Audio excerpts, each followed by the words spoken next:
Hi everyone, in this video I'll show you how to view the net profit margin of a stock using Google Finance. Let's get started.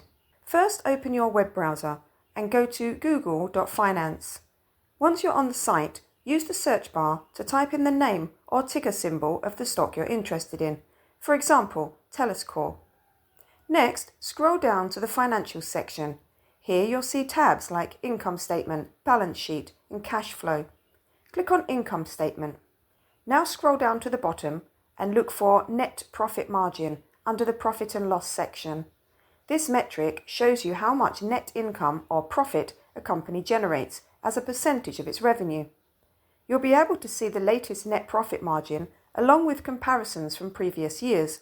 And that's it. You've now learned how to check the net profit margin of a stock on Google Finance. If you found this video helpful, don't forget to like and subscribe for more quick finance tips. Thanks for watching, and I'll see you in the next video.